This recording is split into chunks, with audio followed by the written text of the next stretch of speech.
শাশ্বত ভারত কথার মধ্যে দিয়ে চালিত সকলকে স্বাগত জানাচ্ছি। আমাদের ইউটিউব চ্যানেল শাশ্বত ভারত কথা, শাশ্বত ভারত সংঘ, শ্রীরামকৃষ্ণ শারদাশ্রম, কাষ্টসাংরা, দক্ষিণ পাড়া, খোসালপুর, পেড়ো আমতা থেকে পরিরাজক স্বামী সত্য স্বরূপানন্দ বলছি। বর্তমান 75 বছর বয়স।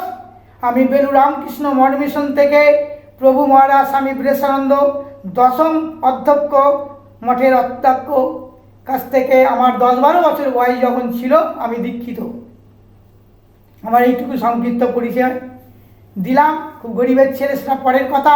ভিক্ষে করে খেয়েছি, অনাথ ছেলে আমি, ভিক্ষে করে বড় হয়েছি, তার চাকরি পেয়েছি। যাই হোক, আমি বলবো আজকের বাংলা তথা ভারতবর্ষ যেসব নারী নির্যাতন হচ্ছে, মা বোনেদের ওপর, শিশুর ওপর বলাৎকার বা রেপ করা হচ্ছে বা ধর্ষণ করা হচ্ছে, কিন্তু এটা চলতেই থাকবে যতদিন না মানুষ তৈরি হয়।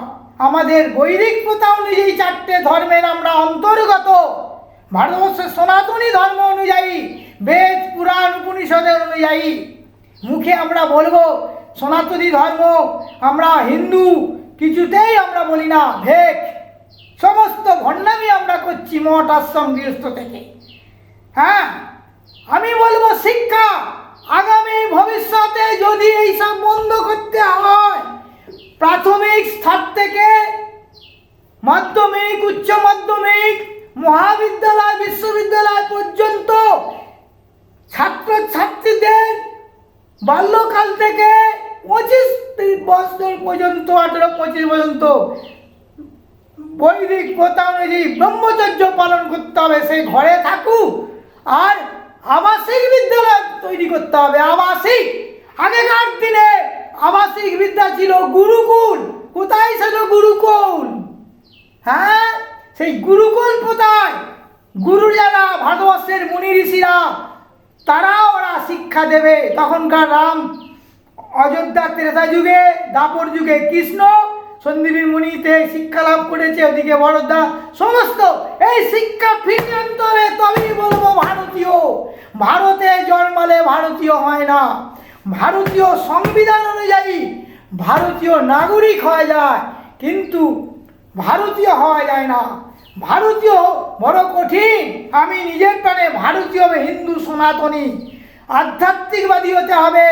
শুধু তা নয়, ব্রহ্মচর্য পালন, তারপরে চাকরি, তারপরে গারস্থ জীবন, দাম্পত্য, আদর্শ দাম্পত্য জীবন গড়ে তুলে ওরা আবার 60 বছরে বানপ্রস্থে সন্ন্যাস গ্রহণ করবে। এখনো 60-70 বছরে রাজনীতি করছে, খুনোখুনি করছে। হ্যাঁ, আমাদের যুব সমাজকে, ছাত্র সমাজকে তাদের হাতিয়ার করেছে দুর্নীতি রাজনৈতিক দল। মনে হয় না সেই ব্রহ্মচর্যের ভিত আবাসিক স্কুল বিদ্যালয় গড়ুক, সেখানে খাওয়া দাওয়া যেমন দিচ্ছে নিরামিষ, যতদিন শিক্ষা, তার পরে আর মাছ মাংস ডিম খাবে না। কিন্তু তারা যখন ঘরে ফিরে আসবে, তারা মাছ মাংস ডিম খাবে।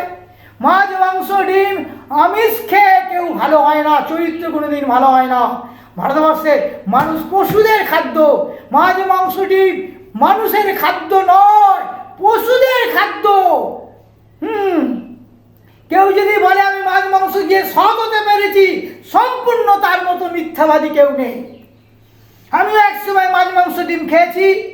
রাষ্ট্র জীবনে আমি বানপ্রস্থে এসেছি। আমি আর বেশি বলবো না। আমার আবেদন নয়, নিবেদন নয়, প্রতিবাদ করে জানাচ্ছি, এগুলো ফিরিয়ে আনুন শিক্ষা। হ্যাঁ, শুধু বন্দে মাতরম, সুজলাং সুফলাং, ছাত্রছাত্রীরা স্কুল বিদ্যালয় গাইবে জনগণ, ভেকেরা আচারে ব্যবহারে সবার চরিত্রে। আগে অভিভাবক, যারা রাষ্ট্রনেতা, যারা বলবান, যাদের ক্ষমতা, তারাই আমাদের হিংসা দূর করতে পারবে জনগণের প্রতি। তারা খুন খারাপি বন্ধ করতে পারবে, আর কেউ পারবে না। যাদের জনগণ গণতন্ত্র রাষ্ট্রে জনপ্রতিনিধি করে তুলেছে, সেই ক্ষমতা দেওয়া হয়েছে, এই দুর্নীতিপূর্ণ সমাজ ব্যবস্থা ওরাই বন্ধ করতে পারবে। আর কারো ক্ষমতা নেই বলে দিয়েছি। আমি চ্যালেঞ্জ করছি, বাজি লড়ছি, আসুক কেউ মোকাবিলা করতে। যদি সৎ হয়, পুলিশ না নিয়ে আমার কাছে মোকাবিলা করুক। যদি সত্যি রাজা হয়। হ্যাঁ, এর আগে অনেক ভিডিওতে বলেছি, রাজার কর্তব্য কোনো সাধুর কাছে যেতে গেলে পুলিশ নিয়ে নয়, বন্দুক নিয়ে নয়, রামায়ণে তার শিক্ষা নিয়েছে এবং মহাভারত শিক্ষা আছে। হ্যাঁ, সেখানে কোনো সাধু সন্ন্যাসীদের কাছে রাম যখন যাচ্ছে বনবাসে অত্রিমুনি আশ্রমে, তীর ধনুক নিয়ে যায়নি, বাইরে রেখে দিয়ে আশ্রমে ঢুকেছে, বিভিন্ন আশ্রমে তার বনবাস গমনটা দেখবে। রামায়ণে রামায়ণ করলে রামায়ণ হয় না, মূর্তি প্রতিষ্ঠা করে রাম করা যায় না। রামকে না মানতে হবে, রাম লক্ষ্মণ ভরত শত্রুঘ্ন এদের আদর্শ মানতে হবে, মেনে চলতে হবে। আমরা মেনে চলছি, লজ্জা থাকা দরকার ভারতের আদর্শ। হ্যাঁ, আমি এর আগে শিবাজি নিয়ে বলেছি। আমি আর আজ 5 মিনিট হয়ে গেছে, নিজেই ভিডিও করছি, নিজেই করছি।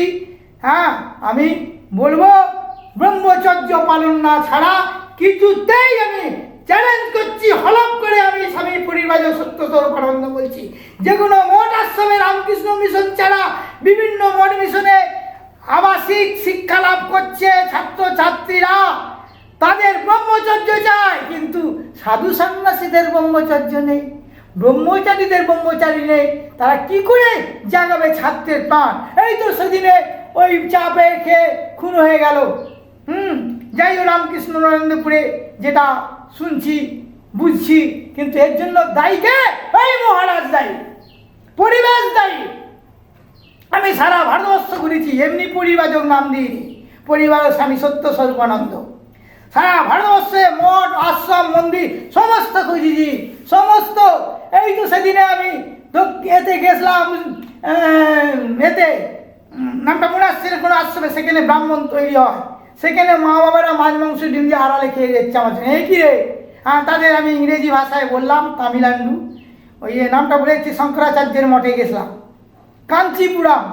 সেই কাঞ্চিপুরমে নিজের চোখে দেখে এসছি শঙ্করাচার্য আশ্রমে তারা কি করছে, ব্রাহ্মণের জন্য আলাদা খাওয়া, ওদের জন্য আলাদা খাওয়া। সে আমি মানলুম না, কেন কেন থাকবে এই কুসংস্কার।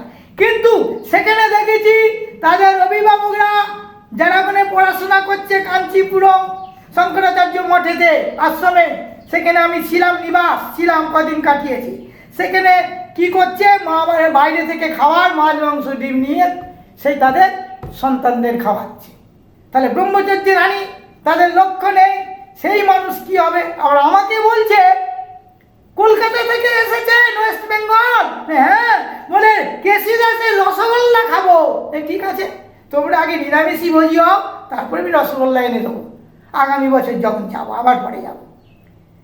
আমি বলবো, আমি আবার বলি যে মঠ মিশন, রামকৃষ্ণ মিশন মানুষ তৈরি করে কারখানা করে গেছে, মানুষ তৈরি করুন, নিজের আগে মানুষ হন, তারপরে সন্তান তৈরি করুন।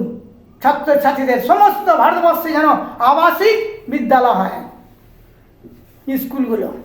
চাচ্ছি আজ এই পর্যন্ত, যায় মানবতা, যায় সত্যমেব জয়তে।